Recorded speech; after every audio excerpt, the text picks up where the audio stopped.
knocked out Plateau United to get to the final of the IT Cup. So they are not a pushover by every stretch of the imagination. Very wonderful side. And it's wonderful what we're doing here at Channels, just getting people to know up close and personal what the football club is about. Because, Austin, believe it or not, there's a consciousness about the NPFL these days. People are all of a sudden getting excited. LMC are doing something good. They're putting these things out there. The information is out there. You go out and find out.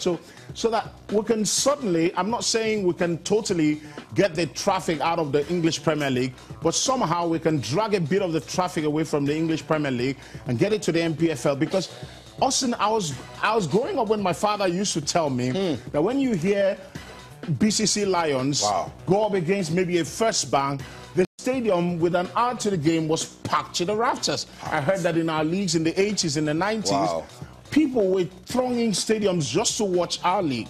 And the good thing is that we're getting back to those years. We're taking baby steps, but I think we'll get there where there's a consciousness in the league, and it's wonderful. That's right. That's what we're trying to do. Letting you know, Niger Tornadoes are founded in 1977. They are known as Ikwala. They did all they could last season to get us talking about them. And they have some new signings also. You know, the captain of the side, Mustafa Aliko, he was here on Sports Tonight. He talked to us, talked about the ambition of the team, and it was led by this man, Bala Abubakar. What a season Bala Abubakar had, and then he'll be hoping to consolidate. That's all he can do, sustain the momentum with Niger Tornadoes. There are some new signings. Olufemi Oladapo from Eimba has joined Niger Tornadoes. Eric Frimpong also. Big I know, experienced players right there. And there's Solomon Owelo there, former junior international, very good signings. And Olufemi Oladapo is a good player, defensive midfielder, good energy in the middle of the park. And when you begin to sign players from Eimba, you know you're doing something right, to be able to attract players from such huge clubs like Enyimba and Ifeanyiba and the rest of the clubs. So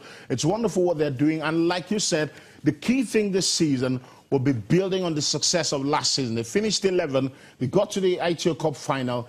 This season, it has to be about finishing higher up the table. So they were so close to the top 10. So it means if they can finish 11th and they do more, they can finish in the top 5. It's possible because the challenge with NPFL clubs is the what I would call the defeatist mentality when they go away from them. Plateau United won the league because they garnered more waypoints, and that's, if you're going to achieve something quite big in the NPFL, it's a very, very tough league. I go to games and I see that teams don't just want to lose at home, apart from the fact that we talk about some refereeing decisions, but I see the real desire of teams not wanting to lose at home. So that's right. Niger Tornadoes will be looking to improve on their away performances, because if they do that, there will be a very tough side to beat. And in your big respect to them, they're one of those teams that are not playing at home. They're playing at the Confluence Stadium in Lokoja, and they've turned that to a good place for themselves. And when you look at them, you look at Eimba, that first played in Port Harcourt, then went to the UJ Swene Stadium,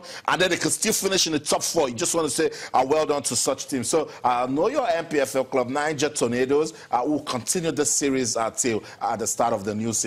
It's our own football. We have to support it. So I should also get you talking. Let's get on with the show and catch up with former Super Eagles coach Sunday Olise. What's going on with Sunday Olise? He's the head coach of Fortuna Sittard, and he has led the Dutch side, the second league side, to the playoffs of promotion to the Dutch League First Division. So there's something about Sunday Olise. You know, I spoke to him, I met him at the 2016 Rio Olympics, and then he actually called me up, he walked up to me, and he says he misses Nigerian football, that he wanted to give Nigerian football something.